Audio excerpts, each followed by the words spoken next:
Bonsoir à tous, bonne année 2022 et ravi de vous retrouver pour un NCI 360. Ce soir, nous parlerons en première partie de plateau de ce jeu de ping-pong entre l'opposition et le pouvoir. Le procureur de la République, vous vous en souvenez, avait annoncé de probables poursuites judiciaires des personnes responsables de la désobéissance civile des élections présidentielles de 2020. L'opposition à travers le PPACI et le PDCI n'a pas tardé à réagir, appelant le gouvernement à faire de la réconciliation nationale une priorité et à aller au dialogue politique, ce à quoi le RAGP répond, et je cite, « Le dialogue politique ne saurait être une entrave au bon fonctionnement, sinon au fonctionnement normal de la justice. » Alors, ce jeu de ping-pong menace-t-il le dialogue politique entamé en décembre 2021 ? Nous en parlerons tout à l'heure. Notre deuxième sujet portera sur les congés anticipés qui ont conduit 70 jeunes élèves au centre de service civique de Brin-Bresseau. Ils sont sortis, ils ont repris les cours, mais quelle est la suite? Et surtout, quelles sont les solutions à l'incivisme qui semble se généraliser en Côte d'Ivoire?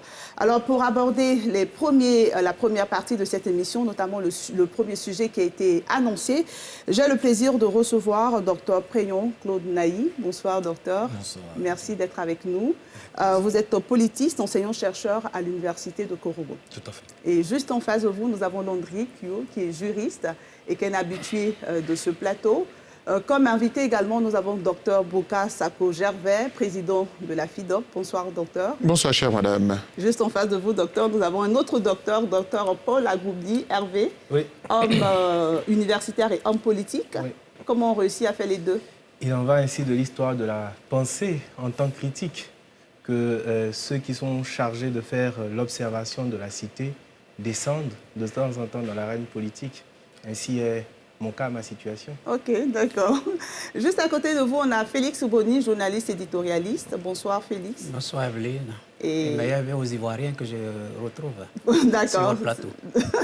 Aristide Nkenda, merci d'être avec nous ce soir. C'est un immense honneur pour moi, Evelyne, et bonne année à tous. Voilà, donc je profite ici pour dire bonne année à vous. Bonne Merci, année meilleurs vœux. Merci, chère madame. D'avoir répondu à l'invitation de NCI. Avant donc d'aborder le sujet de ce soir, je vous propose ce reportage de Thier Médandier et de Mathurin Badé, ce reportage qui revient donc et qui situe le contexte de ce soir. 16 décembre 2021. Retrouvailles entre animateurs des forces politiques du pays. Les mines sont gaies, l'ambiance cordiale. À la satisfaction du Premier ministre Patrick Achi, invitant à saisir au bon la balle de la chance nouvelle de la cohésion retrouvée. C'est une chance que nous devons saisir. Par-delà les différences de vue légitimes qui font la nature même de la richesse d'une démocratie, afin de construire ensemble l'avenir que nous souhaitons pour cette nation que nous portons, je le sais, toutes et tous si haut dans notre cœur. Appel entendu, difficile de répondre par l'affirmative avec la présence inattendue du gaz dans l'eau du dialogue inclusif. Moins d'un mois après, en effet, jeu de ping-pong entre opposition et pouvoir. L'air de jeu, la récente conférence du procureur de la République. Mercredi 5 janvier, le PDCI et le PPACI, dans une déclaration commune, ouvrent les hostilités. La sortie du procureur et le silence du gouvernement, quant à la suite attendue des travaux de dialogue, une semaine après la nouvelle date butoir, constitue un faisceau d'indices concordants suffisant pour justifier les interrogations du PDCI, RDA et du PPACI sur la volonté réelle du gouvernement de conduire le dialogue politique qu'il a librement initié. 24 heures après, place à la réplique. Elle se fait sans gants. Le RHDP dénonce avec force les insinuations malveillantes et les dérives d'une coalition funeste qui manœuvre inlassablement contre la vérité et l'œuvre de justice. Le RHDP rappelle que la justice n'est pas l'antithèse de la paix et du dialogue, que la poursuite du processus judiciaire doit se faire parallèlement au dialogue politique en cours. Avec cette passe d'armes entre opposition et pouvoir, quel présage pour la suite des débats? un activiste de la société civile, se prononce. C'est une situation qui est née d'une crise de confiance. Cette levée de bouclier entre l'opposition politique et le gouvernement, à la veille du dialogue politique qui a débuté, n'est pas un bon signe. Ce n'est pas un bon signe. Même si les deux parties essaient de justifier leur position par rapport à l'événement qui a déclenché cette situation de crise de confiance. Les démons de la division vont-ils l'emporter sur la colombe de la paix qui semblait avoir pris son envol dans le pays? La réponse, comme une balle, se trouve dans le camp des acteurs politiques. Tous invités à calmer le jeu pour des assises dans un climat de confiance et de sérénité. Retour donc sur ce plateau pour aborder le sujet. Alors messieurs, l'année 2021 s'est bien achevée. C'est achevé avec le début du dialogue politique à la grande joie de tout le monde. Et l'année 2022 commence avec cette tension. Je veux commencer avec vous, docteur Préyon, qu'on a entendu dans cet élément. Vous avez parlé de crise de confiance. Selon vous, quels sont les éléments qui expliquent la situation actuelle? Merci madame. Je pense que la situation qu'on vit est une situation quand même étonnante. Hein. Quand on voit depuis le 17 décembre, le Premier ministre, quand il fixe le cadre du dialogue politique, il est clair. Hein. Il est clair qu'il demande à tous les acteurs politiques de venir contribuer à la paix et qu'il est convaincu qu'il puisse avoir des divergences, il est sûr. Il demande à tous les acteurs de faire un dépassement de ces divergences et de mettre la Côte d'Ivoire au cœur, c'est-à-dire l'intérêt supérieur de la nation. Okay. Et que toute la nation nous regarde. Donc aujourd'hui, je suis un peu étonné que par rapport à une affaire judiciaire, qu'on puisse penser même que le dialogue politique est menacé. Parce qu'en réalité, l'objectif du dialogue politique, ce n'est pas de libérer des prisonniers. Okay. Le Premier ministre dit qu'il faut réfléchir à comment la paix peut servir au développement de la Côte d'Ivoire. Mais dans ce dialogue politique, les participants à ce dialogue, je me tourne vers vous, M. Kyo, ont des attentes. Tout à fait. Sauf qu'il ne faudrait pas non plus oublier qu'il y a un cadre dans lequel on vient de dialoguer. On ne peut pas traiter de tout en même temps. Et bien sûr, pour des questions qui sont proprement judiciaires, vouloir leur donner une issue politique. Dans tous les cas de figure, c'est regrettable, bien sûr, qu'on soit dans cette situation où la surenchère est porté par le propos politique, mais il faut donc garder raison et puis rester serein. Pour moi, le véritable métronome, c'est le président de la République.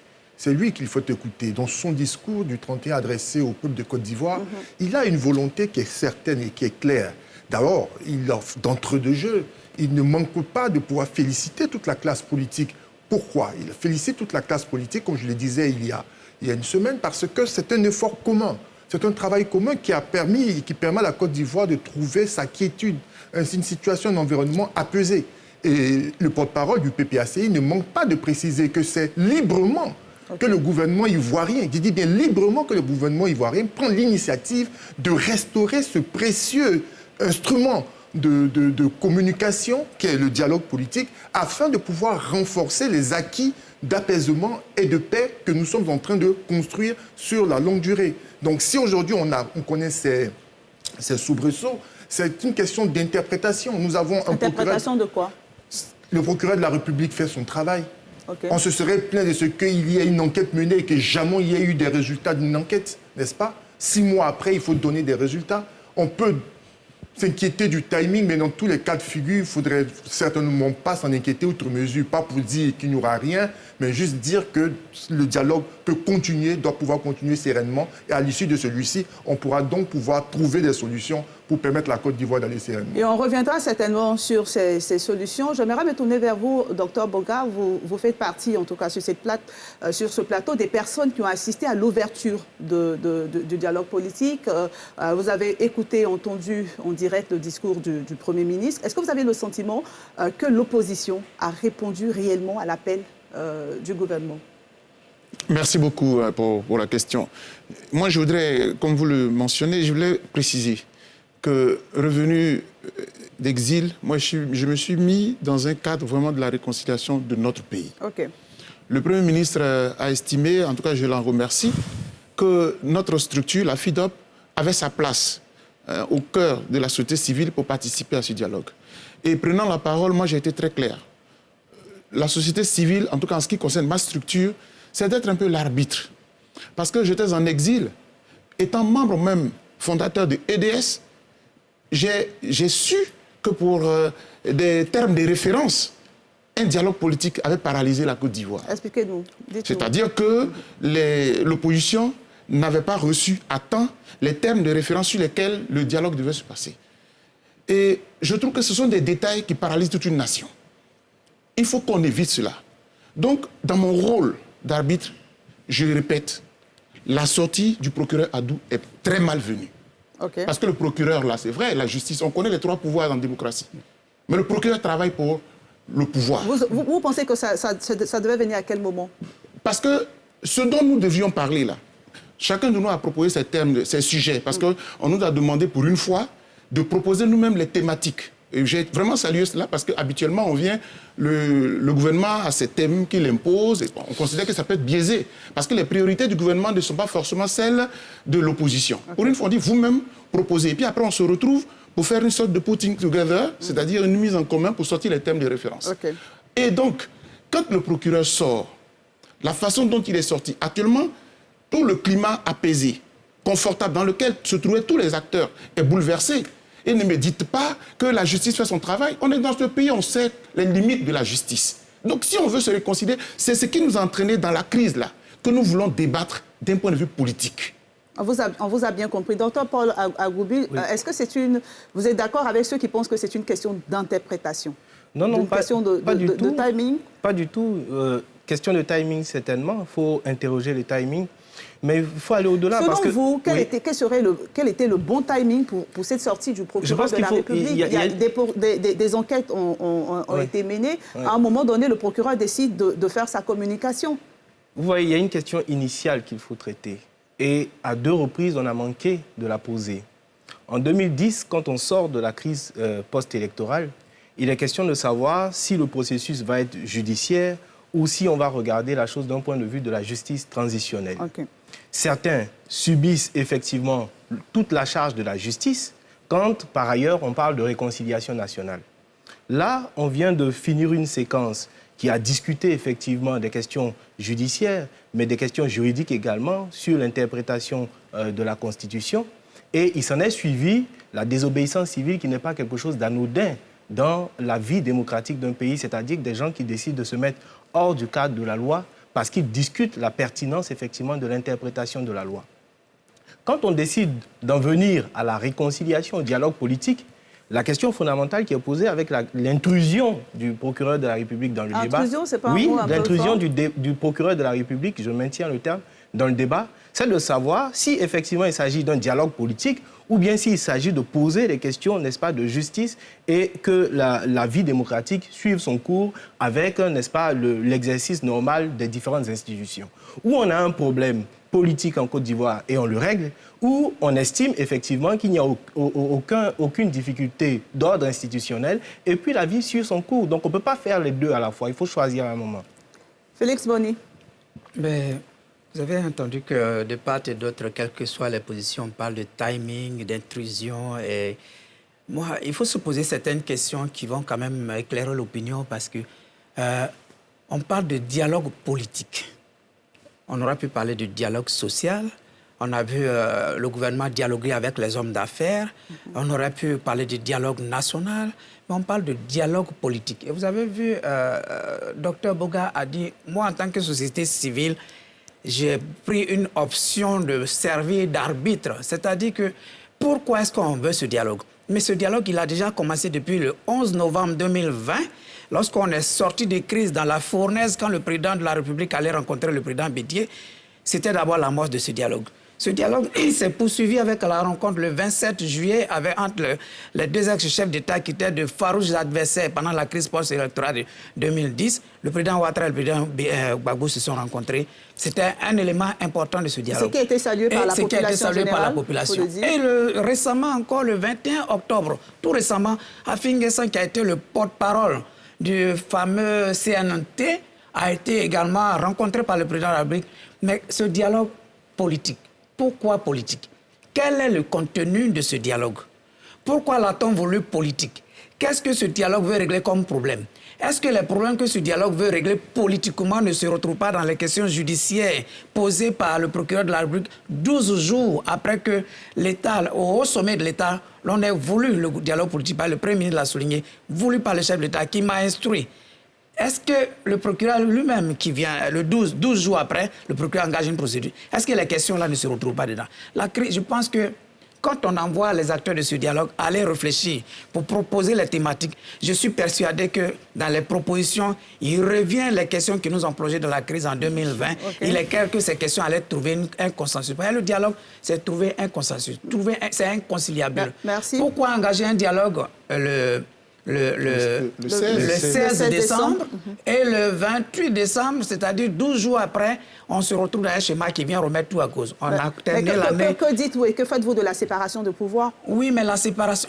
Écoutez, le politique, dans nos États, vous n'allez pas me dire que le politique n'est pas au-dessus de la gouvernance d'État. Le politique ou la politique soutient la gouvernance d'État. Si le chef de l'État, qui est le chef suprême de tout l'État, j'allais dire de toutes les administrations, a voulu le dialogue politique et a rencontré les acteurs de cette crise même qui est au cœur de la question judiciaire, je pense que quelque part, il faudrait donner sa chance au dialogue politique, je cite bien sûr le mot politique, pour que cela puisse nous conduire. On aurait pu commencer à amorcer 2022 dans une belle atmosphère, on a terminé 2021 dans une belle atmosphère et on revient avec les vieux démons comme l'a dit votre reporter. Merci Félix Bonny. J'aimerais juste préciser aux téléspectateurs que vous avez la possibilité d'appeler et de réagir au 27 21 59 91 00. Voilà, 27 21 59 91 00. Vous avez la possibilité donc d'appeler pour donner votre avis dans cette émission. Aristide Nkenda, je me tourne vers vous pour votre pensée sur tout ce qui a été dit sur ce plateau. Mais vous allez me permettre, Evelyne, de souhaiter Akwaba à Dr Boga, que je vois pour la première fois. Merci. Vous savez, il est en exil. Merci. Et aucun enfant de ce pays ne doit être en exil. Merci, cher ami. Et c'est un intellectuel. Et je crois qu'il a sa place dans le champ politique pour la production d'idées, parce qu'on en a besoin. Alors, ce qui m'intrigue un peu dans ses propos tout à l'heure, c'est qu'il dit qu'il est membre fondateur de EDS et qu'en même temps, il est arbitre parce qu'il est la société civile, parce qu'il est le président des FIDOC. Bon, je ne sais pas. Pour vous, il y a une incohérence? Mais puisque, je ne sais pas, on ne peut pas en même temps être arbitre et joueur. Non, mais s'il a démissionné de DS. Je ne sais pas s'il a démissionné. Bien sûr que j'ai démissionné. Ah, d'accord. Je veux qu'on comprenne. Non, mais je peux...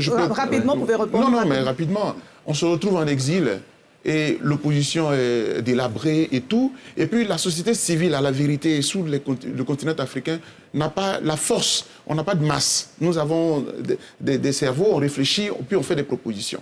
Et donc, en exil, toutes les parties, on décide de mettre en place une grande coalition qui va permettre à l'opposition de se coaliser dans une fêtière où se trouvent des partis politiques et des organisations de la société civile. Je fais partie de ceux même qui ont inventé l'instrument. Et c'est comme cela que... Parce qu'au passage, les partisans de M. Gbagbo n'avaient plus d'existence vu qu'une partie du FPI se trouvait avec M. Affi N'Guessan.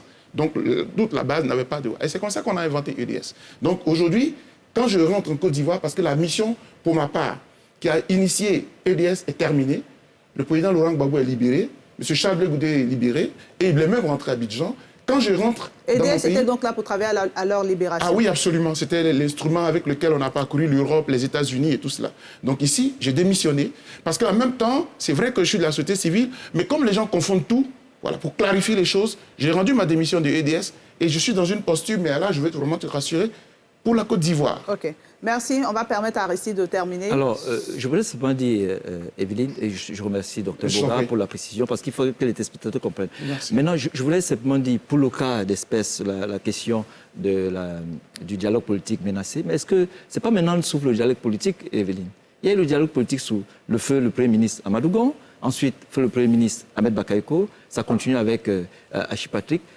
Et Félix Bonny fait bien de dire, on fait ce dialogue. Est-ce que c'est pour résoudre le problème qu'il y a eu après la crise, ou bien pendant la crise, ou bien après la crise de 2020? Non, c'est pour créer les conditions pour que les prochaines élections, les échéances électorales en Côte d'Ivoire... Non, c'est pas si sûr. On ne peut pas faire, on peut pas oublier le passé. Ça fait partie. Oui, ça fait partie, mais je vais dire, et même, allons très vite, il y a séparation de pouvoir.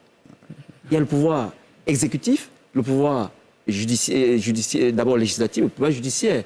Et le procureur, vous savez, nous sommes dans un système de sources juridiques germano-romatique, de sorte qu'on passe par le juge d'instruction, on instruit l'affaire. Et ça peut prendre un temps. Et quand le procureur fait son communiqué, rend les résultats de l'enquête, ça dépend maintenant au président de conduire la poursuite ou pas. Il fait son travail. Il faut laisser chacun faire son travail. Je crois que le procureur a fait son travail.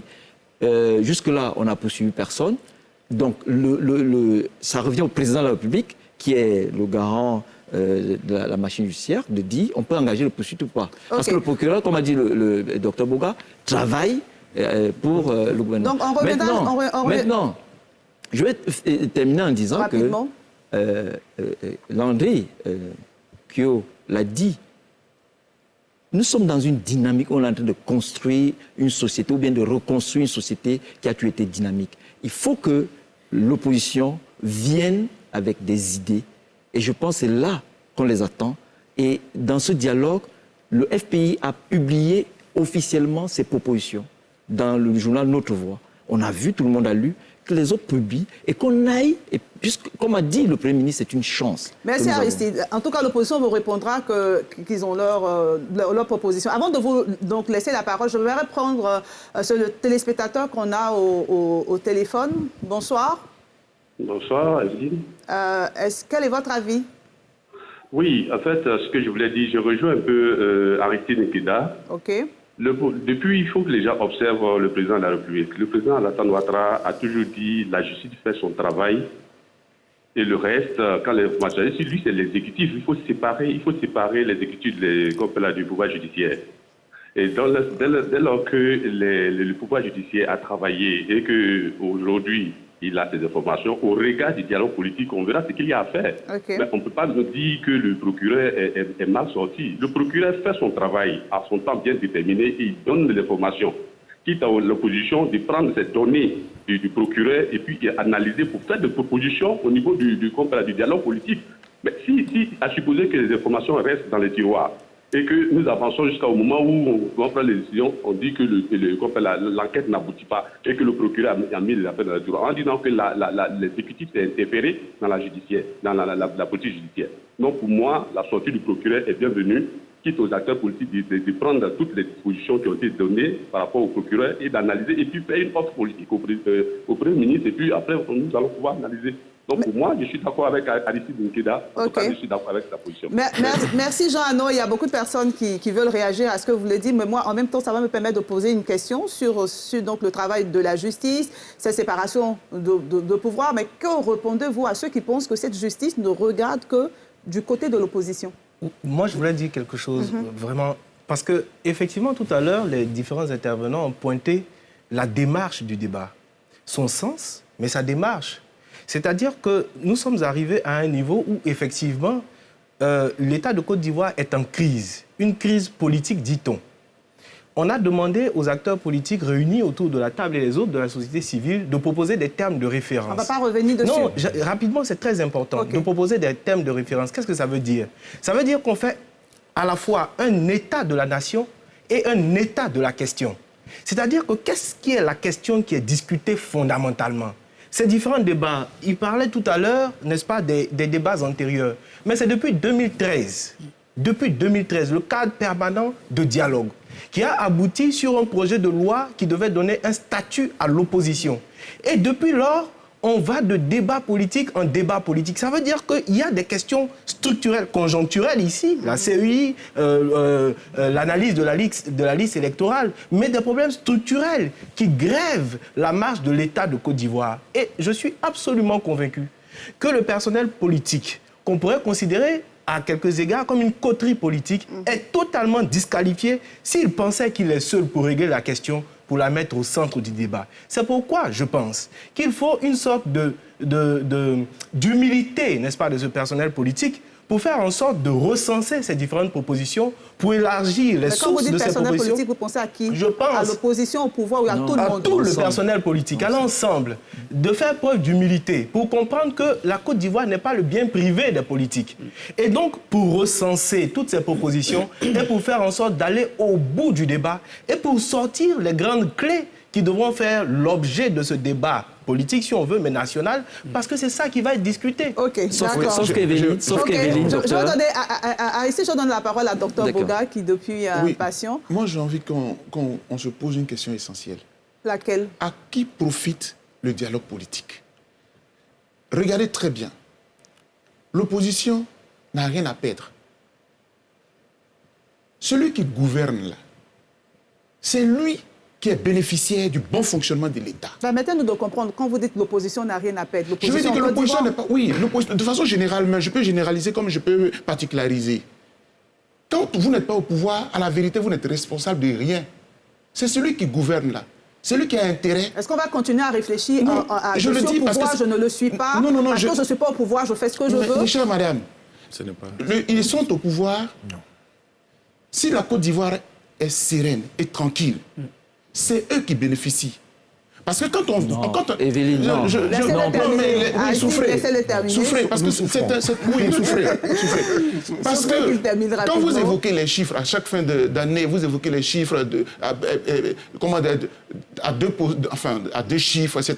Vous êtes bien content, parce qu'il y a la paix, etc. Je veux donner une seule image. En novembre 2020, au plus fort de la crise, pourquoi le chef de l'État, le président Ouattara, a-t-il été amené, en fin de compte, à appeler le président Bédié pour que les deux se rencontrent à l'hôtel du Golfe? Parce que la tension était montée à un degré tel que c'était grave pour notre pays. Et quand tu es le président de la République, le destin du pays, il t'incombe en premier. C'est pour ça que moi, je vais lancer... Il faut dire à Dr Boga que ce regard-là, aujourd'hui, ne passe plus. Quand ça marche, ça ne profite pas à ceux qui sont au gouvernement, ça profite aux Ivoiriens, à l'État de Côte d'Ivoire, à la République de Côte d'Ivoire. On est d'accord. Donc, il ne faut pas donner l'impression que, parce que l'opposition n'a rien à perdre, l'opposition participe, l'opposition doit à sa place au sein du truc. Je voulais quand même revenir sur Agoubli. Oui, docteur. Non, Agoubli, Paul Agoubli. Paul Agoubli disait, il pose un vrai problème, que le champ politique n'est pas l'apanage des politiques. Et il faut que la société civile prenne ses responsabilités, même les intellectuels. Sauf que, Evelyne, cette société civile nous donne l'impression qu'elle est toujours l'appendice de certains partis politiques. Oui, et quand... Une mauvaise lecture. Oui, ça peut être une mauvaise lecture, mais chacun porte son propre regard. Moi, je porte mon propre regard. Et je porte mon propre discours et je ne suis pas un sous-traitant de la parole. Je regarde le monde avec mes yeux et ce que je vois là, j'ai l'impression, malheureusement, c'est pas seulement ici, en Afrique généralement, la société civique n'existe pas parce qu'on la soupçonne d'appartenir et d'être manipulée par les partis politiques. Oui, merci, mais je ne suis pas d'avis avec cette manière d'analyser la politique. On fait vite de dédouaner l'opposition politique et on dit mais la responsabilité politique, elle est partagée. Nous, quand on enseigne la science politique aux étudiants, on ne leur dit pas simplement que c'est l'État.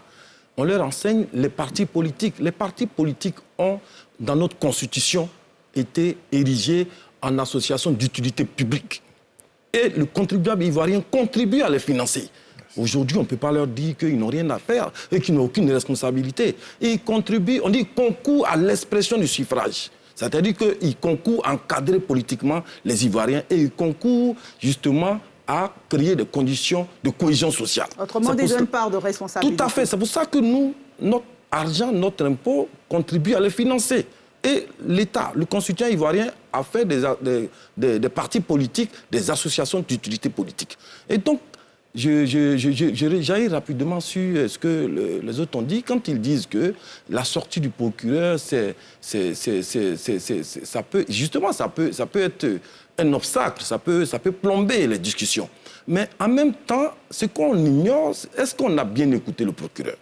Parce que quand il y a eu la crise, même l'opposition appelle aujourd'hui la communauté internationale à la rescousse.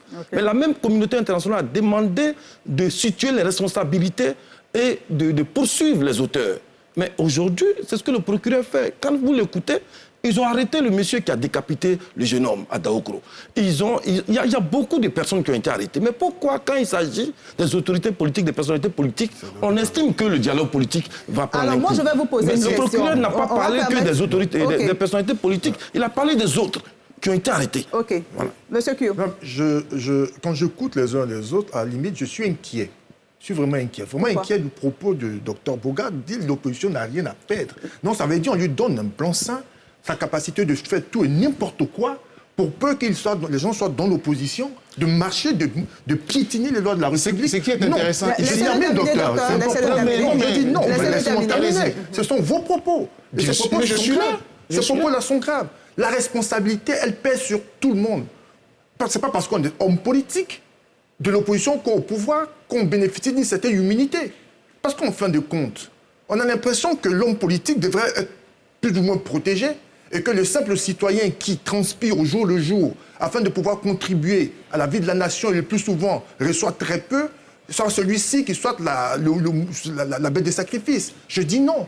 Aujourd'hui, on est dans une situation où en Côte d'Ivoire, quand bien même on a besoin d'avoir un dialogue, et je suis d'accord avec Dr Agoubli plutôt, qui dit qu'est-ce que ça doit s'étendre des hommes politiques, parce qu'ils ne sont pas propriétaires privés de la République de Côte d'Ivoire. Même s'il y a des questions qui sont dites d'ordre politique, ces questions doivent pouvoir transcender l'homme politique afin que l'on puisse interroger les intellectuels, interroger les Ivoiriens ou comme l'Ivoirien lambda. Okay. Aujourd'hui, il y a une certitude, c'est que nous avons un besoin d'aller à la réconciliation, vrai. Mais nous avons besoin donc de parler, de nous parler. Et je ne crois pas un seul instant que les uns et les autres veulent s'arrêter en si bon chemin juste parce que le procureur de la République a fait une conférence de presse. Lorsqu'on écoute M. Katina, il dit quelque chose de précis. Il s'interroge. Il dit la sortie du procureur nous emmène à nous interroger. Okay. Sauf que nous nous engageons à continuer le dialogue politique. Alors, ne faisons pas de la surenchère.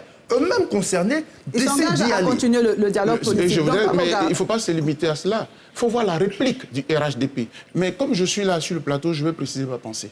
Je dis et je répète, quand vous comparez les deux partis, pouvoir et opposition, il est plus dans l'intérêt. Parce que la paix... Mais c'est dans l'intérêt de toute la nation. Oui, je viens, chère madame. De toute façon, c'est dans l'intérêt de nous. C'est pour ça que nous autres, nous participons en tant qu'arbitres. Okay. Mais je veux dire qu'en le disant, je veux dire que la responsabilité des gouvernants est plus élevée.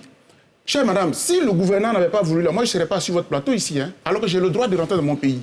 C'est lorsque le gouvernant, là, il a voulu que moi j'ai pris l'avion pour descendre dans mon pays, alors qu'on ne me reprochait rien. Quand le gouvernant ne veut pas là, M. Blé Goudé est encore là-bas.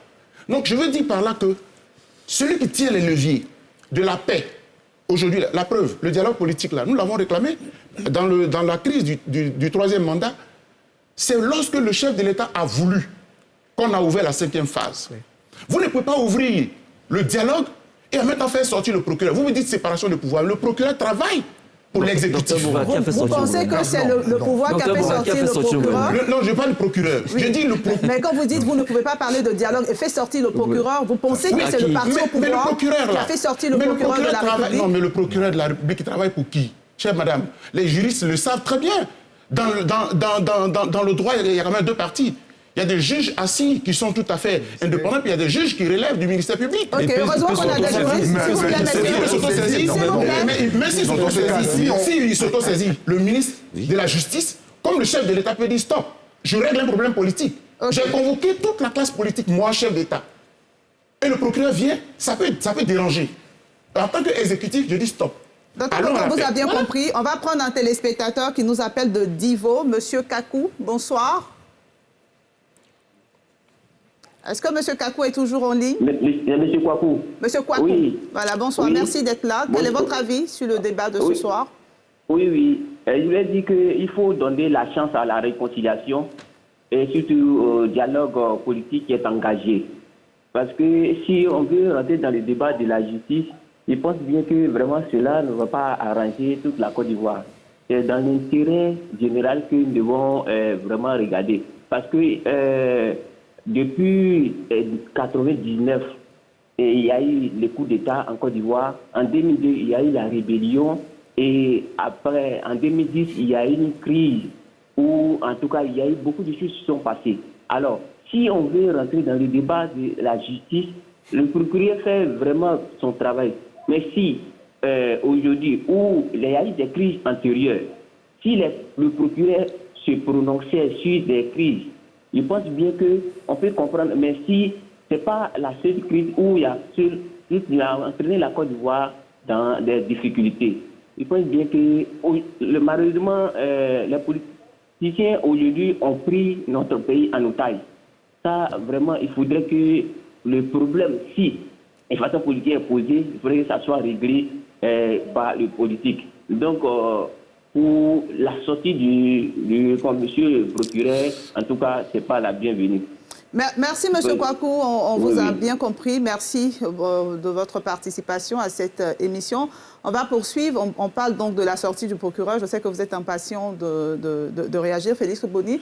Mais j'aimerais revenir donc à la question de ces poursuites-là. Et je me tourne vers Landry Cure, vu que vous êtes un juriste sur le plateau, notamment du fait qu'on remarque ou certaines personnes dénoncent le fait que les poursuites visent uniquement des personnes de l'opposition. Alors, moi, je vais être contextuel, puisque les poursuites dont il s'agit concernent une situation spécifique. On veut parler, par exemple, de la crise post-électorale de 2011.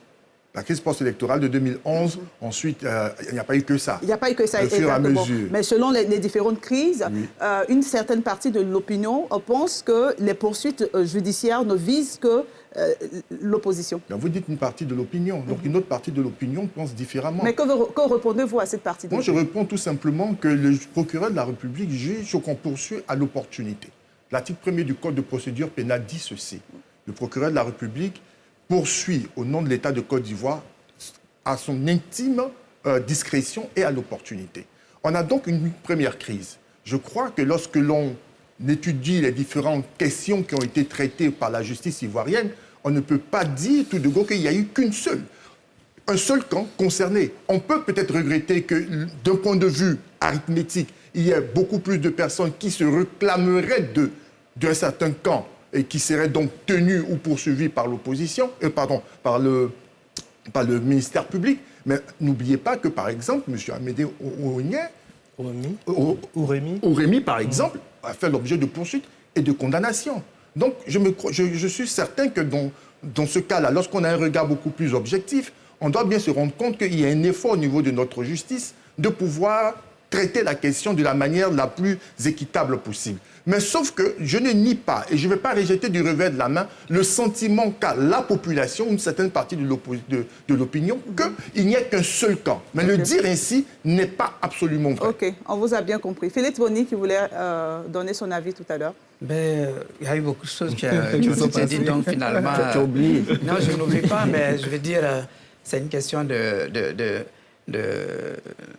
temps pour pouvoir éventuellement réagir sur...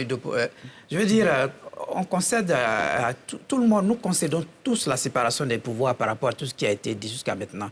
Mais hélas, s'il y a coïncidence, il y a eu, c'est que ça a été une coïncidence vraiment malheureuse parce que cette sortie du procureur a fait que quelque part l'opposition bat à un dialogue avec une sorte d'épée de Damoclès. Et quand c'est comme ça, il manque de sérénité par rapport au dialogue tel que ça avait été commencé au départ. Je pense que pour la réconciliation, pour le bon ton qui avait été commencé, cette sortie du procureur aurait eu un autre répondant du côté du pouvoir pour essayer de dire qu'il faut temporiser, nous allons privilégier le dialogue pour que nous puissions éventuellement retrouver une stabilité en Côte d'Ivoire. Ça aurait été intéressant. Parce qu'une fois que le politique prend en main certains dossiers importants par rapport à des dossiers qui ont vu la mort de centaines, de dizaines d'Ivoiriens. En tout cas, je pense qu'une fois que le politique, qui est l'acteur principal de ces dérives, de ces morts, je crois que quand ils prennent le dossier en main pour dire on va s'asseoir, on va s'entendre pour éviter que nous commettions les mêmes erreurs, pour que nous puissions nous entendre avancer, il faut donner sa chance vraiment à la réconciliation. Il ne faudrait pas dire qu'il faut que tout passe forcément par la justice. Tout à l'heure, j'entendais parler le juriste, mon frère Couillou. Mais les acteurs principaux de tout ce que nous vivons là, ce sont les acteurs politiques. Absolument. Il ne faudrait pas aller chercher d'autres personnes, des esprits ailleurs, des intellectuels. Les intellectuels, là, vous avez des occasions. Ils ont des occasions de réagir sur les plateaux de télévision, dans des journaux écrits. Les intellectuels, s'ils démissionnent, que les politiques décident de faire leur part, il faut les laisser faire leur part. C'est très important ce qu'il dit. Quand deux personnes, monsieur et madame, se sont battus dans leur maison, qu'on veut les réconcilier, je ferai moins que 30 secondes. Que monsieur et madame se sont battus, on les appelle et ce sont eux qu'on appelle pour réconcilier. Mais on ne va pas aller chercher une tierce personne. À la limite, ce sont les témoins qu'on va adjoindre. Mais il ne faudrait pas aller chercher ailleurs. Une réponse rapide. On se retrouvera au Forum pour la réconciliation nationale avec plein de discours qui n'ont rien à voir avec les réalités. Et on s'en sortira pas. Entre 1789 et la Ve République, il s'est passé près de 160 ans de dialogue national et politique. près de 160 ans. Vous voulez nous engager dans 160 ans? Mais justement, aussi? ça veut dire quoi? Ça veut dire que les questions s'épuisent à mesure qu'elles sont posées. Et je pense que M. Eboni, Félix Boni, pardon, évacue avec trop de facilité la nécessité, n'est-ce pas, du débat dans l'espace public. Parce que le politique n'est jamais au centre, jamais. Je vous mets au défi de regarder tous les instants de progrès des sociétés que nous regardons comme des sociétés avancées. Ça a toujours été un état du débat national qui a été pris en charge, n'est-ce pas, par le personnel politique. Quel est l'état du débat national? Comment le politique lui-même se désaxe? Mais je suis d'accord. Comment les intellectuels, comment la société civile elle-même, comment le corps civil, j'ai même pas envie de dire la société civile parce que ça la spécialise, comment le corps civil lui-même participe au débat, comment il fait en sorte que cette hypertrophie de la politique ou du politique, c'est vraiment une hypertrophie du politique, qui est l'objecteur de conscience en Côte d'Ivoire, qui est l'acteur, n'est-ce pas, public, mais qui est aussi l'objecteur de conscience. Vous avez vu ce que les gens du RHDP ont dit tout à l'heure, les termes gratuitement belliqueux qu'ils ont employés, ça veut dire qu'ils sont détenteurs de la morale publique. Ce n'est pas à eux de décider. Comme ce n'est pas à certains acteurs politiques d'avoir à débattre de qu'est-ce qui est l'interprétation possible ou non de la Constitution. Dernier point sur la justice. Parce qu'effectivement, c'est une question qui est au centre du débat actuel. Nous sommes d'accord qu'il y a des problèmes sur la place de la justice dans le cadre de la séparation du pouvoir. Mais l'occasion est bienvenue pour que la justice, la place de la justice et son importance et sa centralité même soit débattue. Parce que cette formule essentielle, que le préhumanisme, justement, a institué en reprenant le propos sacré. Dilirite justitiam, qui judicatis terram. Aimez la justice, vous qui jugez la terre. La justice est au centre, n'est-ce pas, de la cohésion nationale. Et si les acteurs du système judiciaire eux-mêmes se mettent à la remorque du politique et en l'occurrence de l'État, la réconciliation n'est pas prête d'arriver. Docteur Agoubé, on a bien compris. Je veux juste préciser que jusque-là, c'est la suspicion légitime. Jusque-là, c'est un procureur qui fait son travail et il faut laisser les gens faire leur travail. Parce que si nous sommes dans une société où on doit toujours soupçonner les gens d'être à la remorque ou de ne pas être à la remorque, de ne pas faire leur travail, je crois que le procureur a fait son travail, ça n'empêche pas que le dialogue politique continue. Et il faut justement, et je rejoins Paul là-dessus, que l'on revienne dans le champ politique avec toutes les valeurs du champ politique. Et en respectant les normes, en respectant la dimension cognitive, la dimension affective, la dimension évaluative. Évaluer les hommes politiques, c'est ça. Mais si, lorsque le procureur fait son travail, on estime que parce qu'il est au parquet et que le parquet travaille pour le gouvernement et que avec le timing, ce serait une action peut-être souterraine du gouvernement, non. Jusqu'à ce qu'on laisse le procureur travailler, jusqu'à ce qu'on ait des éléments qui prouvent que là, il n'est pas en train de faire son travail. À partir de ce moment, on lui dit, monsieur le procureur, vous ne faites pas votre travail. Merci, Aristide. Docteur Préyon. Oui, je suis pas d'avis. Quand chaque fois, on veut réduire la crise ivoirienne à une crise politique. C'est vrai, dans l'histoire de notre pays, la crise, elle a été éminemment politique. Ça, on le sait. Mais aujourd'hui, justement, cette facilité à faire de l'ordre politique l'ordre primordial nous envoie dans ce genre de situation. C'est-à-dire qu'on a bloqué un processus à cause d'une interprétation. Ouais. Parce que ce qu'on ne dit pas, de façon didactique, il faut restituer les faits. Il s'agit de quoi? Mais l'opposition dit qu'elle est toujours partie prenante à la discussion. Mais elle pose que des inquiétudes. En réalité, lisez le communiqué du PPACI, du PDCI. Vous pensez que ces inquiétudes ne sont pas légitimes? Non, le procureur de la République annonce des poursuites. Mais qu'est-ce qui empêche l'opposition de rencontrer le Premier ministre? Parce qu'en réalité, les questions qu'il pose, est-ce qu'ils ont posé ces questions au Premier ministre, qui est celui qui représente le président de la République dans la discussion? Dans son discours d'ouverture, le Premier ministre a dit qu'on va discuter, je ne suis pas convaincu qu'on soit d'accord, mais privilégions l'intérêt supérieur de la nation. Ça veut dire quoi? Les deux camps, que ce soit le gouvernement, que ce soit l'opposition, il appelle tout le monde à privilégier l'intérêt supérieur de la nation. Donc, quand le procureur sort et que vous, l'opposition, vous estimez qu'il y a une coïncidence malheureuse et cela vous conforte dans votre position selon laquelle le président n'est pas forcément de bonne volonté dans la discussion. Mais qu'est-ce que vous faites? Qu'est-ce que vous faites? Mais vous rencontrez le Premier ministre. et vous ne faites pas de vos inquiétudes. Est-ce que vous avez forcément besoin d'appeler la communauté internationale et nationale à témoin? Quand on prend le RHDP qui fait une sortie malheureuse, le ministre Adjoumani, il contredit les propos de son premier ministre qui, lui, quand il prend la parole, il est diplomate. Il dit, on ne va pas s'entendre, mais privilégions le futur de la Côte d'Ivoire. Les jeunes ont besoin, la jeunesse ivoirienne a besoin de paix et l'État de Côte d'Ivoire a besoin de développement. Donc, allons-y, soyons responsables.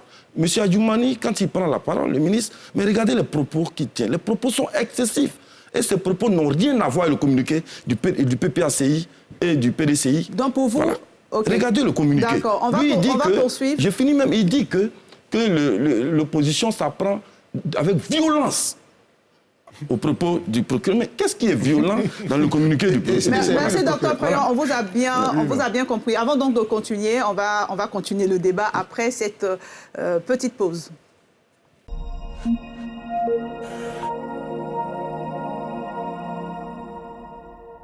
Sur le plateau de NCI 360, le dialogue politique est-il menacé? C'est le thème que nous abordons ce soir. Je vais permettre à Dr Préyon de finir rapidement votre commentaire tout à l'heure, mais en même temps, vous posez une question. Est-ce que vous êtes en train de nous dire ou de dire aux Ivoiriens ce soir qu'il y a une incohérence entre le discours, la déclaration du RHDP et le discours du Premier ministre, notamment le discours du gouvernement en ce qui concerne le dialogue politique? Tout à fait. On l'a dit, hein, c'est le président de la République qui initie le dialogue politique.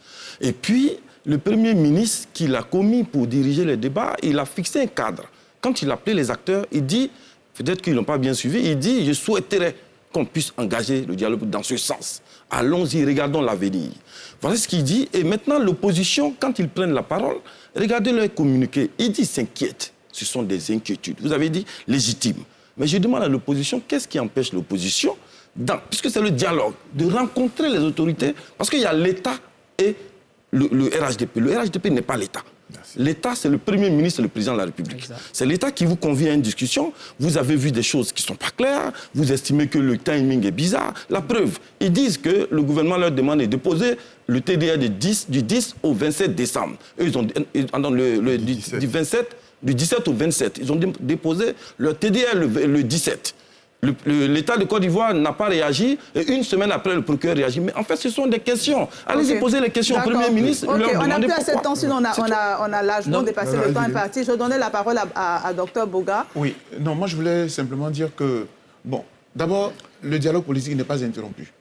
Ce n'est pas l'opposition ni la société civile, en tout cas les acteurs de ce côté-là, qui tiennent les mannes. Okay. Les mannes sont entre les mains du pouvoir, du gouvernement, donc du Premier ministre.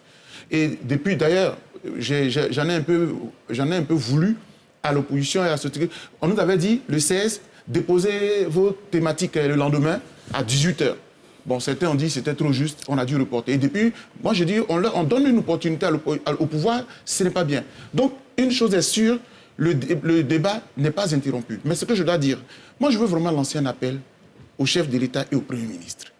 Ce sont eux qui ont pris l'initiative, en fin de compte, d'ouvrir le dialogue politique. Moi je suis sous contrôle judiciaire. On a beaucoup de choses à reprocher à notre justice et à notre pays. Mais tout cela, il faut suspendre. Parlons-nous pour trouver des solutions aux problèmes de fond de ce pays. Parce qu'il y en a des graves. Vous dites justice là. Elle n'est que dans un seul sens. Ok, merci beaucoup, docteur. Merci beaucoup, docteur. Il ne nous reste plus assez de temps, sinon on a largement dépassé le temps imparti pour ce premier terme. Alors, je fais de la discrimination positive en donnant la parole à Landry Cuyo. Et vous demandez en même temps de donner vos solutions. D'après vous, que devons-nous faire pour un dialogue politique inclusif, pour que la Côte d'Ivoire sorte de cette situation? Alors, étant donné que les uns et les autres sont convaincus de la pesanteur du pouvoir exécutif sur le judiciaire, alors soyons rassurés. Car si c'est l'exécutif qui donne le pas et le là, à ce moment-là, on n'a même pas d'inquiétude.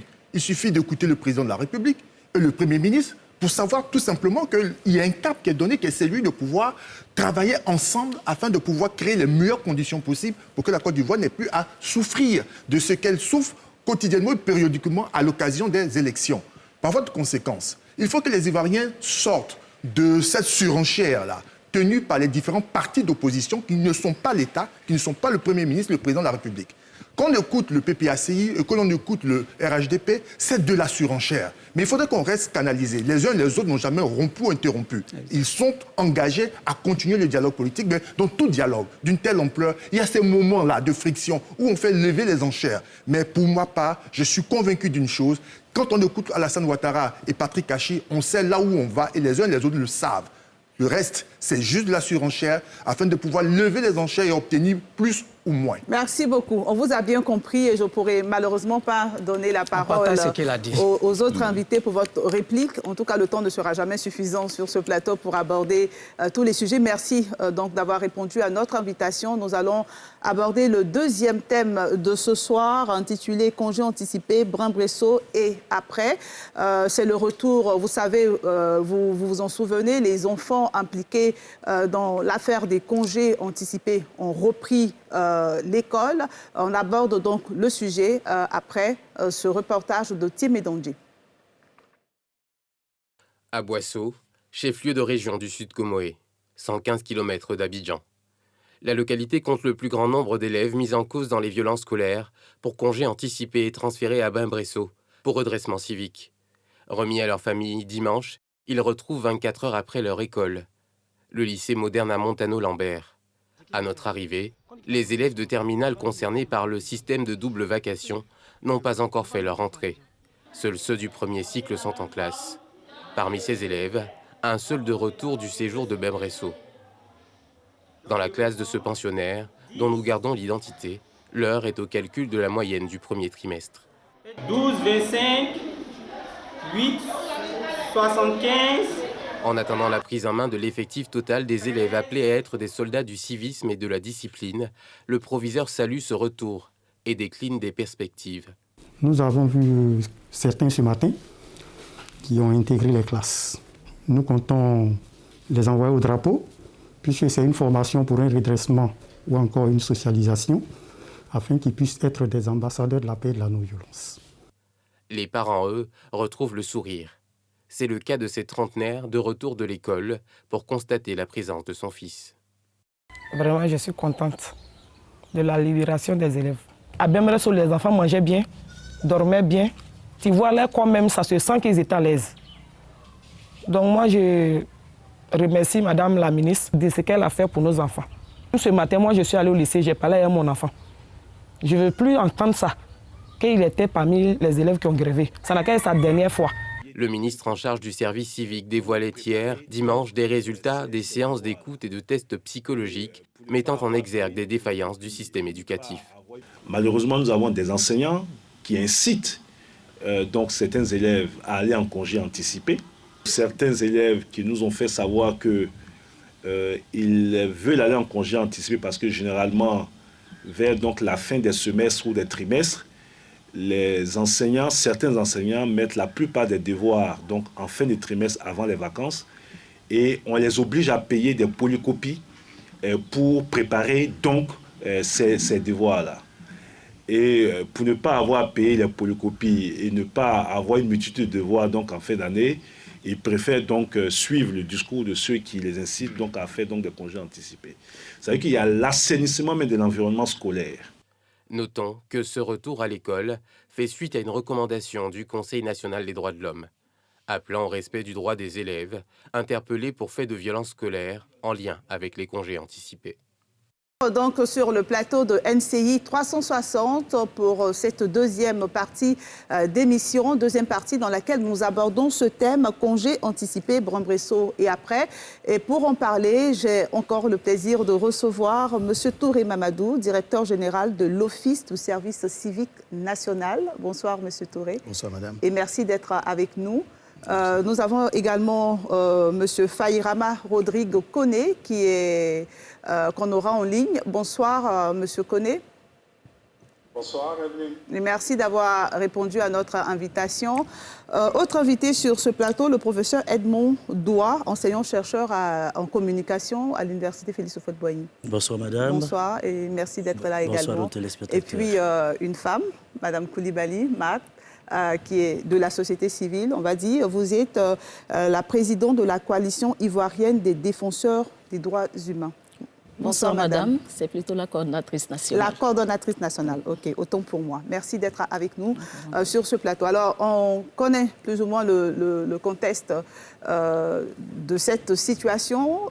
La première question que je vais poser, chacun a eu son avis sur la présence de ces jeunes, de ces enfants au centre du service civique de Brin-Bresson. On a entendu beaucoup de choses. Je vais me tourner vers vous, M. Touré. Est-ce que c'était légal, leur présence dans ce centre? Merci madame de cette question. Oui, la présence était tout à fait légale. Dites-nous en plus, expliquez-nous. Écoutez, nous sommes dans une situation un peu grave. Des élèves, avant les vacances scolaires, se mettent à troubler l'ordre public. De ce fait, ils sont interpellés par les autorités et détenus dans des prisons du pays. Et le juge estime que la prison n'est pas un lieu de maintien des élèves, encore mieux des mineurs, et décide de ce fait, par ordonnance, de confier la garde à un centre de service civique, le temps d'apprécier la situation de leur retour, soit en prison, soit à l'école. Okay. Donc c'est dans ce cadre-là que ce dispositif a été mis en place. Okay. Donc c'est le juge qui décide de les envoyer au centre de service civique. Tout à fait. Madame Koulibaly, vous qui travaillez sur les questions des droits humains, est-ce que les droits de ces enfants ont été respectés? Merci, madame. Je commencerai déjà par faire remarquer l'attitude de ces enfants qui s'en sont pris aux forces de l'ordre. Et c'est un acte d'incivisme. Et quand on parle de droits de l'homme, il faut faire aussi attention. C'est vrai qu'il y a déjà le droit à l'éducation pour ces enfants. D'accord. Le droit à l'éducation implique également l'éducation civique et morale. Quand on a des enfants qui ne pensent pas école, qui sont dans la violence, et là, on ne peut plus parler de droits de ces enfants. D'accord. Parce qu'ils sont dans une attitude de violence. Merci. Je vais me retourner vers M. Koné qui est en ligne. On le sait tous et on est d'accord que cette situation pose la question de l'incivisme en général en Côte d'Ivoire. Et j'aimerais avoir votre avis sur le sujet, notamment selon vous, quelles sont les causes profondes de cette situation? Bien, merci madame. Je pense qu'il y a eu beaucoup d'encre qui a coulé autour de cet événement. Mais je pense que tout le monde est conscient aujourd'hui que c'était un comportement, je dirais, répréhensible que ces enfants ont abordé. Mais je pense que, passé l'émotion, il faut sérieusement nous interroger sur les racines profondes, comme vous le dites, de ce phénomène qui, à mon avis, selon ma conviction, est, je dirais, une crise évidente du système éducatif. Nous sommes dans une sorte, je dirais, ces comportements ont montré une crise plus globale du système éducatif et socio-éducatif du Côte d'Ivoire. Donc, si nous revenons donc... OK. Monsieur Koné, vous m'entendez? Vous m'entendez? Oui, on n'a pas votre son. Donc, le temps pour nous de régler ce détail technique. Je vais donner la parole à des invités sur ce plateau et je reviendrai vers vous. Je me tourne vers vous, donc, docteur Doua, vous êtes enseignant. Selon vous, qu'est-ce qui explique cette situation? Nous sommes à l'école. Des enfants exigent des congés avant le temps, avant le calendrier scolaire. Et on est dans une situation. Selon vous, quelles sont les causes profondes de l'incivisme, de l'aptitude de ces enfants? Alors, merci bien. Plusieurs causes justifient cet état de fait. Déjà, je commence mes propos par ce proverbe allemand de 1980 qui dit que la bonne éducation, ce sont de bonnes paroles et de dures punitions. Est-ce qu'aujourd'hui le cadre s'y prête quand, évidemment, un enseignant veut aller plus loin, un enseignant veut éduquer, je ne parle pas de l'école de Jules ou alors cette vieille école où il y avait la carotte et le bâton. En réalité, aujourd'hui, la problématique est là. Est-ce qu'on donne la latitude aux enseignants, aux éducateurs de faire leur travail? Est-ce qu'il n'y a pas une sorte d'épée de Damoclès qui pèse sur les enseignants quand ils doivent aller en profondeur? Voici un peu la problématique. De Damoclès de la part de qui? Qui fait plaisir? Évidemment, alors on va mettre le pied dans le plat des parents. Nous sommes tous éducateurs, nous sommes des parents. Il n'y a que souvent, quand, à l'école primaire, en notre temps, il y avait ces mesures correctives qui faisaient que l'élève respectait le maître. Vous voulez parler de la chicotte? Oui, j'ai parlé de carotte et en même temps, j'ai parlé de bâton. Donc, en réalité, cette épée-là, est-ce qu'on laisse l'éducateur faire son travail? Je me souviens quand j'étais en classe primaire et que le maître vous punissait, que vous venez à la maison en pleurs, c'est votre père qui continuait la punition. C'est-à-dire qui estimait que l'enseignant avait bien fait. Mais aujourd'hui, ce n'est plus le cas. Il n'y a que des parents s'en prennent à des éducateurs, s'en prennent à des professeurs, à des maîtres, parce qu'ils ont fait leur boulot. Vous pointez du doigt directement la responsabilité des parents. Elle est partagée, cette responsabilité. Le ministère de l'Éducation est en train de faire un travail formidable, les états généraux. J'ai lu quelques problématiques, mais il faut aller plus loin et s'attaquer aux problèmes de civisme. Madame en a parlé tout à l'heure. Vous savez, depuis les années 90, il y a eu des signes avant-coureurs, mais on n'a pas prêté attention. OK. D'accord. Je reviens à vous, Monsieur Koné. Votre son doit être bon maintenant. Vous allez donc répondre à ce que vous étiez en train de nous dire. Selon vous, quelles sont les causes profondes de cette situation? Comme je le disais, l'incivisme, on le constate tous, hein, mais je pense qu'il ne faut pas confondre, comme je le disais, la fièvre avec les causes de cette fièvre, parce que quand il y a une fièvre, elle est l'expression de plusieurs maladies, donc il faut diagnostiquer, aller au fond et trouver le problème. À notre avis, il y a une crise socio-éducative. Et cette crise socio-éducative se décline sous deux formes. Une crise même de l'autorité de l'État dans le milieu scolaire et étudiantin, mais aussi une crise de l'autorité au niveau familial.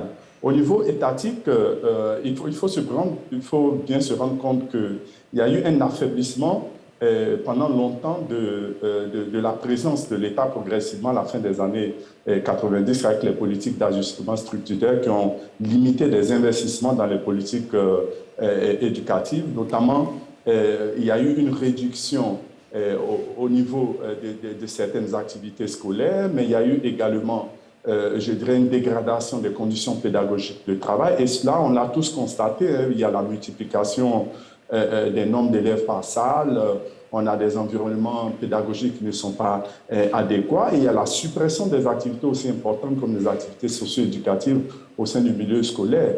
Or, c'était, si vous voulez, des instruments assez importants qui inculquaient des valeurs de citoyenneté, de responsabilité aux jeunes vis-à-vis de l'État, vis-à-vis de leur société dans laquelle ils se retrouvaient. Et il faut finalement dire que ce rétrécissement, je dirais, financier de l'État dans le milieu a créé un quiproquo avec l'État et sa population scolaire.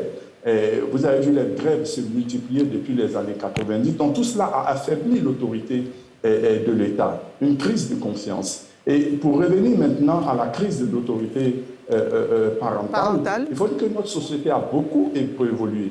Elle a beaucoup évolué. L'erreur que nous faisons aujourd'hui, c'est de croire que nos enfants, aujourd'hui, sont notre enfance. Ce n'est pas du tout la même société.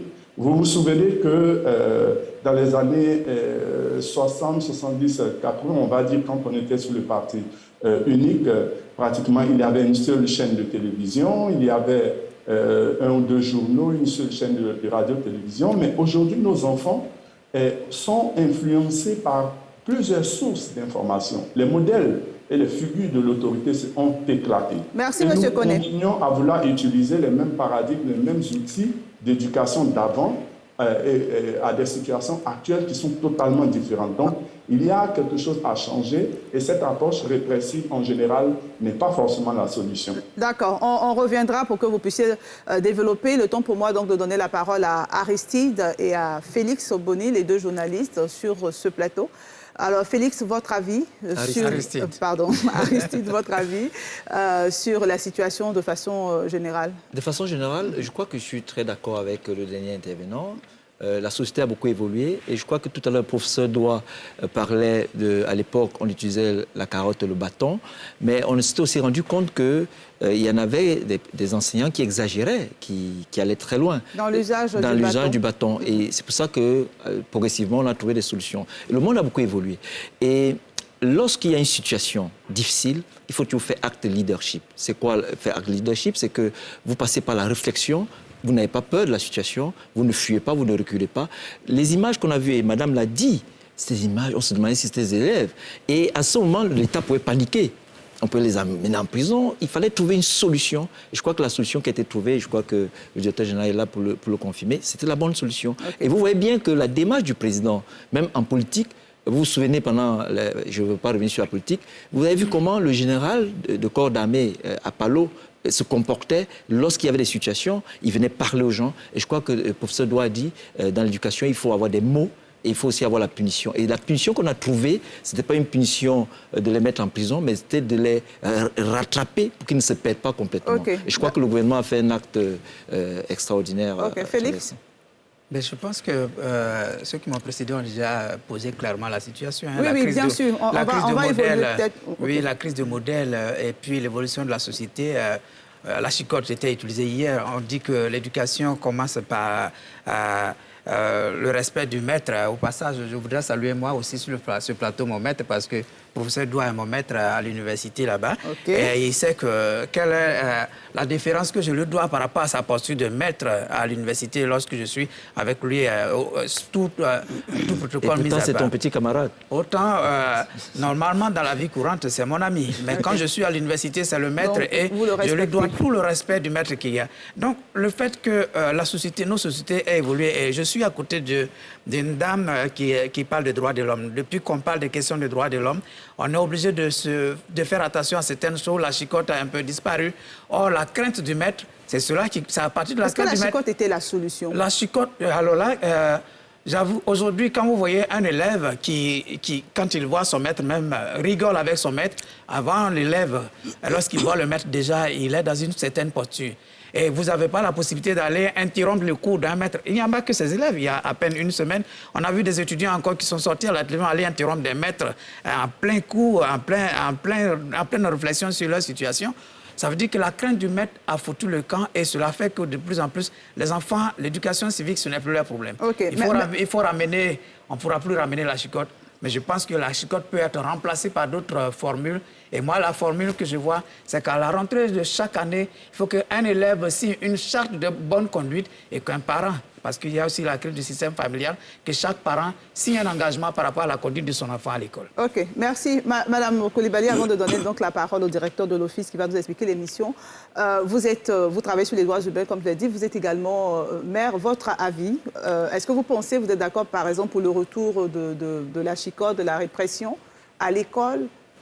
Pour vous, quelles sont les causes profondes? Monsieur Dr Doua a parlé de la responsabilité parentale des parents qui font des pressions sur les enseignants à un certain moment. D'accord, merci madame. La répression n'est pas la solution. Et comme certains prédécesseurs l'ont dit, la société a évolué et ce n'est pas vraiment par la répression qu'on peut résoudre les problèmes. Et ce qui est important, c'est de montrer à l'enfant quelle est la place du maître, quelle est la place de l'instituteur, du professeur. Et cela doit commencer dès, je dirais, la maternelle. Peut-être par des images pour inculquer aux enfants la place réelle du maître ou de l'enseignant. Parce que ce qu'on ne dit pas toujours, c'est que les enseignants ont cette place de l'autorité parentale à l'école. De l'autorité parentale à l'école, quand l'enfant est à l'école, c'est le maître ou l'enseignant qui devient l'autorité parentale. Donc, il faut que l'enfant comprenne cela. Et par rapport aux causes, je dirais que les responsabilités sont partagées. Déjà, quand on prend le contexte social actuel, on se rend compte que les parents, pour la majorité, ont des occupations professionnelles qui font que les parents n'ont vraiment pas le temps d'encadrer les enfants après l'école et même de faire un suivi régulier de leur éducation, de leur comportement et voir qu'est-ce qui ne va pas, comment est-ce que je peux recadrer les choses. Et donc, c'est un des problèmes. Et je me dis, pour les enfants, les 70 enfants qui étaient à Bimbresso, c'est vrai qu'ils ont reçu cette formation civique, mais il est important qu'on puisse les faire encadrer par des psychologues, pour qu'on puisse comprendre les motivations réelles des enfants, pourquoi ils ont agi ainsi. D'accord, on note bien. Je sais que M. Touré Mamadou vous dira tout à l'heure qu'ils ont certainement mené ce travail et ils connaissent un peu les motivations des enfants. Je vais donner la parole à Soro Abou, qui nous appelle de Tout-le-Pleu pour son avis. Bonsoir, monsieur. Bonsoir, madame.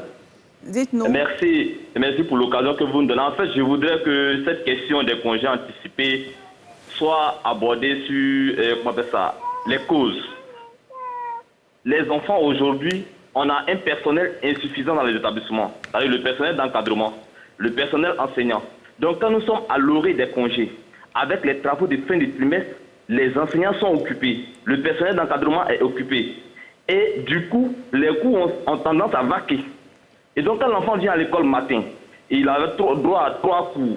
Il a reçu un seul cours sur les 3 parce que les autres professeurs sont occupés au calcul de moyenne ou bien au conseil de classe, au préconseil, tout ça. Donc du coup, à un moment donné, l'enfant il vient, il n'y a pas quelque chose pour le retenir à l'école et du coup il a envie de passer en congé. Est-ce qu'on ne pourrait pas revenir à la méthode où on occupait les enfants avec des kermesses, la vie scolaire? Il faut que la vie scolaire soit redynamisée.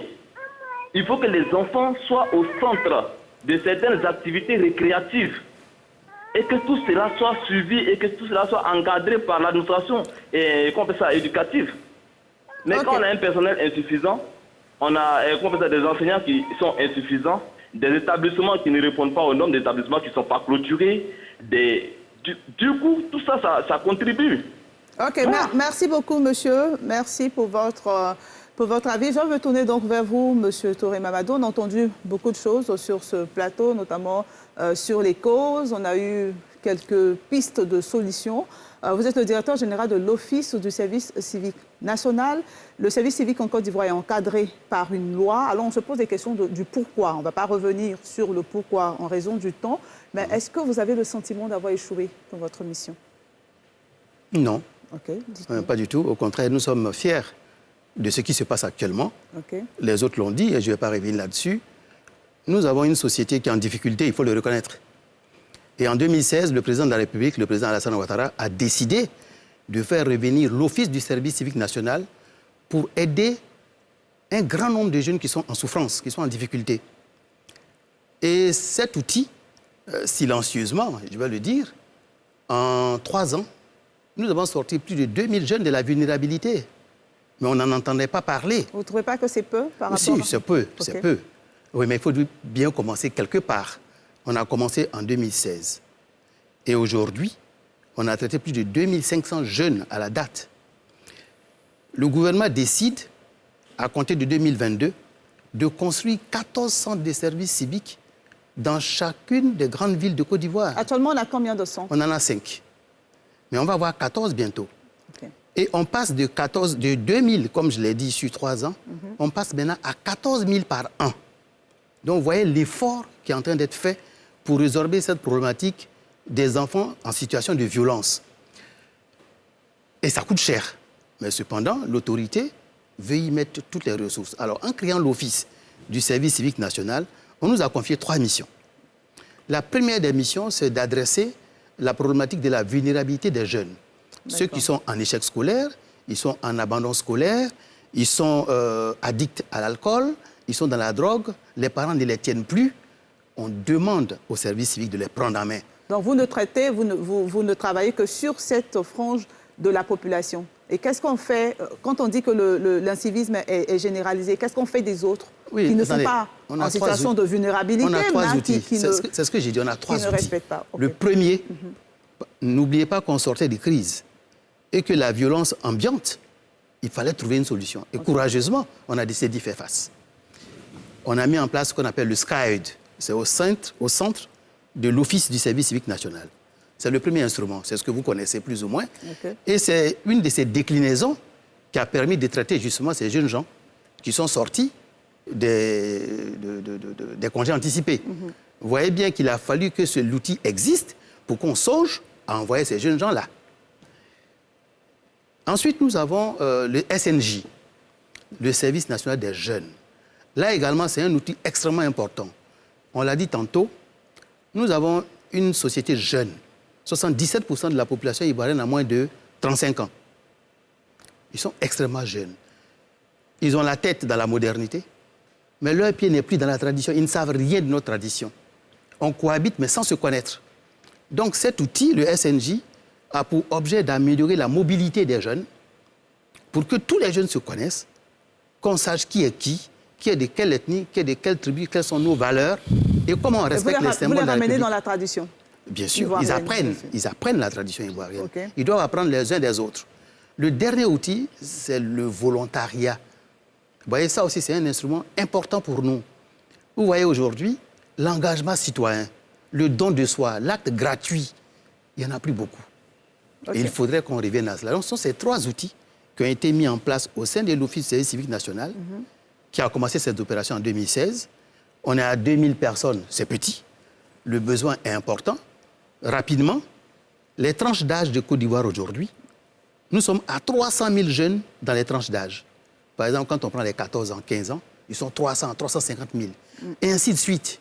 Donc, vous voyez que la tranche des jeunes est extrêmement importante. Okay. Comment prendre tout ce monde-là en charge? Donc, c'est ce que l'Office du service civique essaie de faire. D'accord, on comprend bien. Et je vais permettre donc aux autres de réagir, mais surtout sur les solutions.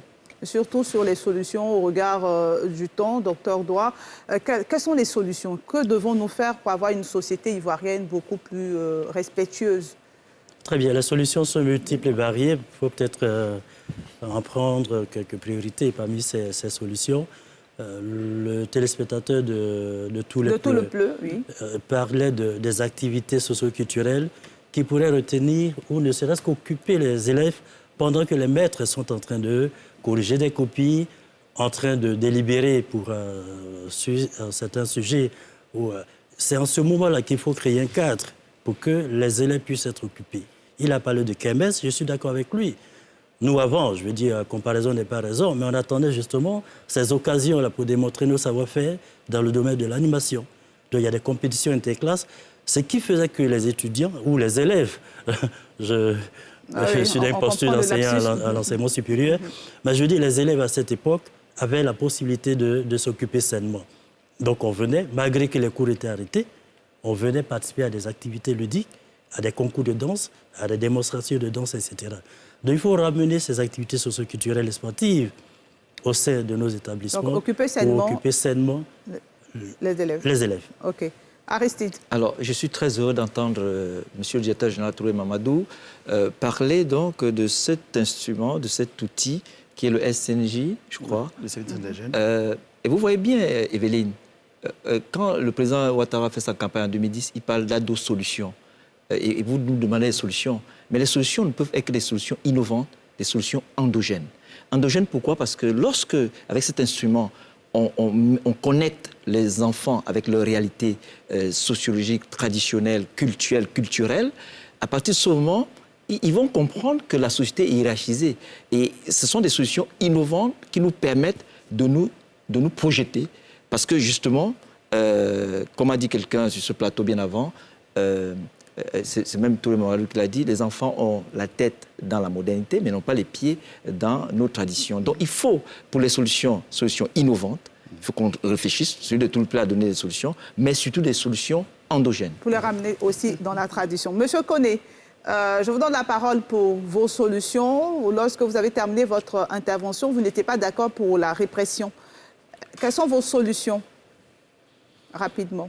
Je dirais que mes solutions, je dirais en fait, la problématique de l'autorité, les sources de l'autorité aujourd'hui ne doivent pas être exclusivement puisées, je dirais, dans la manière violente. Parce que, comme j'ai dit, la société a véritablement changé, nos enfants ont vraiment changé, ils s'identifient à une pluralité de modèles.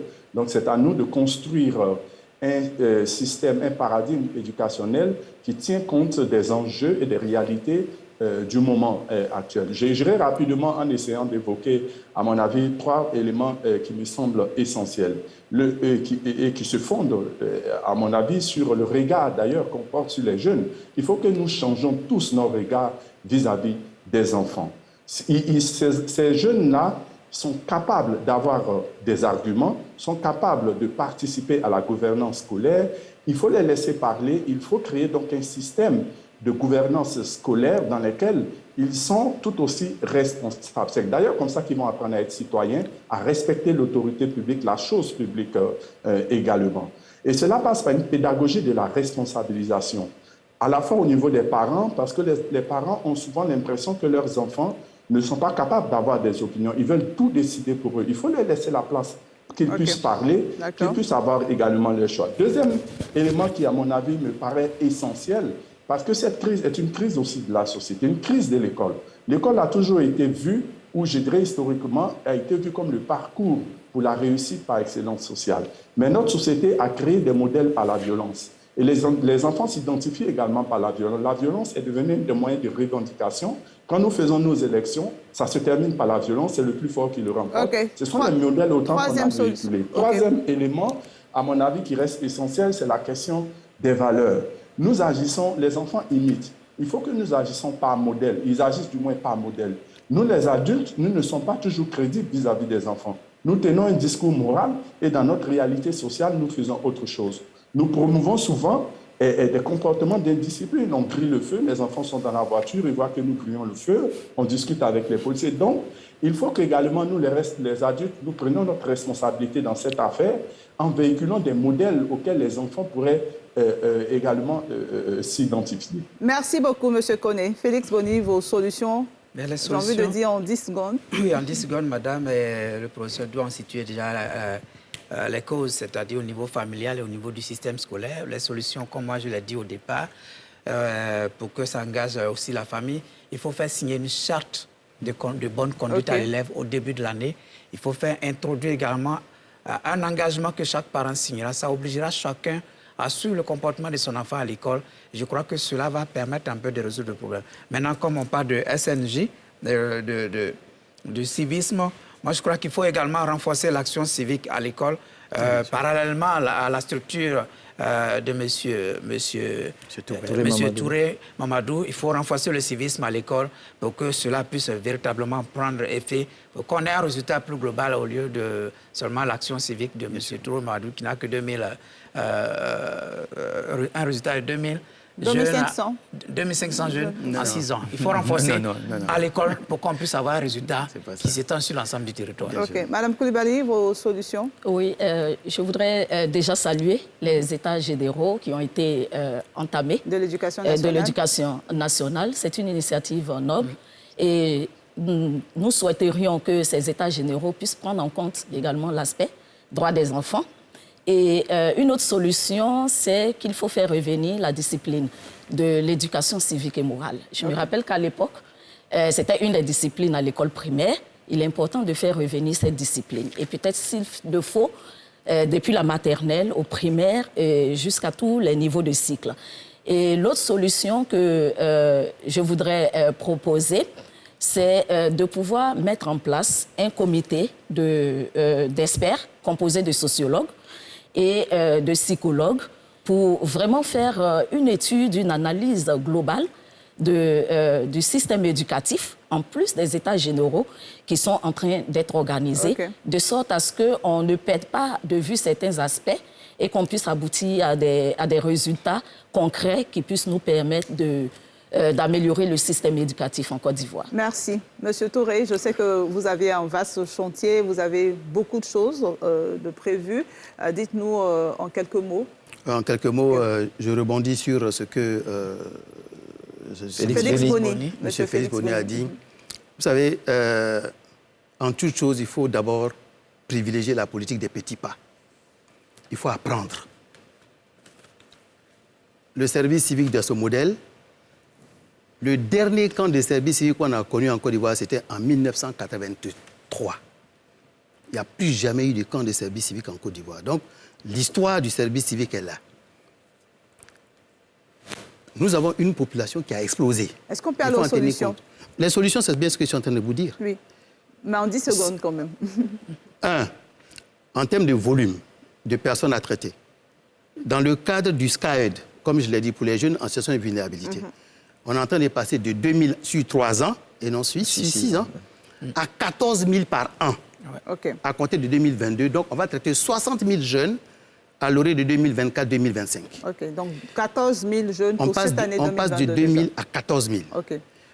Ensuite, pour ce qui concerne le SNJ, il est envisagé dans le passage à échelle du service civique tel que l'a instruit Monsieur le Premier ministre. Il y a un grand chantier qui est ouvert.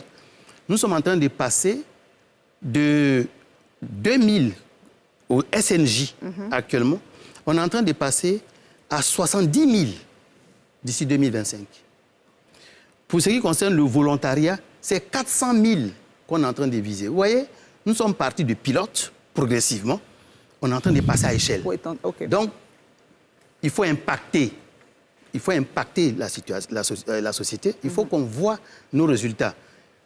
Ça coûte cher. Ça, je veux le dire tout de suite. Ça coûte excessivement cher. Avez-vous les moyens de votre politique quand vous dites que ça coûte cher? Ah oui, le gouvernement est en train de mettre les moyens. En tout cas, nous, on le constate. Et on en est très heureux.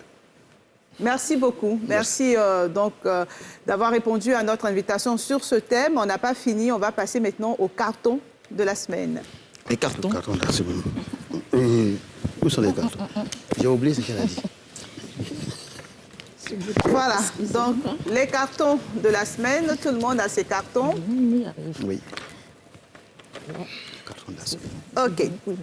On va commencer par vous, Dr Doua, notamment sur le retour des pensionnaires, le retour des enfants qui ont été envoyés au centre de service civique, leur retour de Brun-Bresso, leur retour à l'école. Vous donnez quel carton? Déjà, c'est bien qu'ils aient regagné leur état naturel, donc la classe. C'est là-bas qu'ils ont leur place et non ailleurs. Il faut encourager l'initiative, il faut aller plus loin et donner les moyens au système éducatif de fonctionner. Alors, je ne sais pas si je donne le vert pour encourager. OK, d'accord. On note le vert. Aristide? Le vert pour encourager, mais le jaune à ces enfants qui ne recommencent plus. Monsieur Koné, vous donnez quel carton, si vous êtes toujours là? Jaune ou... On ne vous entend pas. Donc, le temps d'avoir le son de M. Koné. Félix? Allô? Oui, on vous entend maintenant. Quel carton? Oui, je disais le carton jaune. Il faut encourager le gouvernement, surtout appuyer la politique de réforme qui est actuellement lancée par le ministère de l'Éducation nationale pour réintroduire un peu, si vous voulez, toutes ces solutions dont on a parlé pour accompagner véritablement l'école ivoirienne. Et il faut que l'État se rende bien compte que nous sommes en situation post-crise maintenant. Il faut réinvestir dans l'éducation. C'est vrai que c'est un coût énorme, mais en même temps, c'est mieux d'avoir la paix que d'avoir la guerre. Merci. Donc, ça peut coûter, mais c'est inestimable. Merci. Félix Boni? Carton vert pour l'éducation nationale par rapport aux États généraux qui pourront réfléchir sur toutes ces questions et pouvoir nous sortir une matrice pour une éducation, un système scolaire, j'allais dire, réhabilité. Koulibaly Marthe, madame. Le carton vert, pour dire que c'est déjà un bon acte du gouvernement. Et comme je l'ai dit, tantôt, il est important qu'on puisse faire un suivi psychologique de ces 70 enfants. Monsieur Touré, on imagine. Évidemment. Mais le carton vert, surtout, nous sommes très heureux qu'après cette initiative, ce sont les parents eux-mêmes, maintenant, qui viennent chez nous pour nous demander de prendre leurs enfants. Parce qu'ils estiment qu'au centre de service civique de Brun-Bresso, en tout cas, ils ont eu un bon encadrement. OK, merci. Non, Evelyne, s'il te plaît, juste un carton vert, la canne oblige aux éléphants de Côte d'Ivoire. Oui, mais j'allais en venir. Ah, d'accord. Je croyais que tu avais fini. Non, j'allais en venir. Le deuxième carton, le deuxième sujet, c'est la réaction du RHDP suite à la déclaration du PDCI et du PPACI. On en a parlé en première partie. Quel carton vous donnez à cette réaction du RHDP? Bon, on pourrait parler peut-être de réaction du berger à la bergère. Hein. En politique, je pense que les avis, les opinions se valent. Alors, je suis hésitant. Non, je suis pour le dialogue politique et tout ce qui concourt à raffermir le ciment social en Côte d'Ivoire. Carton vert pour tous les acteurs pour converger vers la paix. Aristide. Oui, carton vert pour le dialogue politique. Moi, je ne m'intéresse pas aux balles de ping-pong de l'opposition et du HDP. Ce qui m'intéresse, c'est le dialogue politique pour que la Côte d'Ivoire aille à la paix. OK. Félix? J'aurais bien voulu donner un carton rouge, mais comme nous sommes en plein dialogue politique, je leur donne un carton jaune pour qu'ils fassent attention à leurs propos. Monsieur Koné? Moi, je dirais, je persiste dans mon carton jaune. Okay. C'est une initiative à encourager, mais il faut que les hommes politiques se rendent compte qu'ils ont une très, très grande responsabilité. Je dirais, les problèmes sociaux que nous traitons aujourd'hui sont du fait d'une crise politique profonde. Merci. Et donc, il faut qu'ils puissent aller plus loin. Merci. Koulibaly Mat? Le carton jaune. OK. Parce que pour moi, dans ce dialogue politique, il faut tenir compte des inquiétudes des uns et des autres, des différentes parties prenantes, de sorte à ce qu'on aboutisse à une réconciliation. Ouais. Et vous, M. Touré? Le carton vert, évidemment, parce que pour ce qui concerne le service civique, je reviens toujours au service civique, voilà un outil qui a été créé par feu le président. On ne va pas vous permettre de déborder. Non, je ne déborde pas. Créé par le président Félix Houphouët-Boigny, réactivé par le président Laurent Gbagbo et activé aujourd'hui par le président Ouattara. Ça veut dire que le service civique est une problématique transversale qui intéresse tous les Ivoiriens. OK, d'accord, merci. Avant-dernier carton, Marcel Amontano, qui a été investi secrétaire exécutif du Conseil de l'Entente. Professeur, quel carton? Écoutez, je le dis encore, tout ce qui peut concourir à amener la cohésion, le développement de la Côte d'Ivoire, toutes les initiatives sont encouragées. Donc, carton? C'est le retour dans la famille normalement politique. Donc, carton, c'est toujours bon. Aristide? Au président de la République, carton vert pour son pardon. Et ça montre que, même d'ailleurs, dans nos prières, nous qui sommes chrétiens, on demande à Dieu de nous pardonner nos péchés, comme nous pardonnons aussi à ceux qui nous ont offensés. Donc, si vous ne pardonnez pas, vous ne pouvez jamais vous réaliser. Merci, Aristide. Carton vert au président de la République. Merci. Monsieur Koné?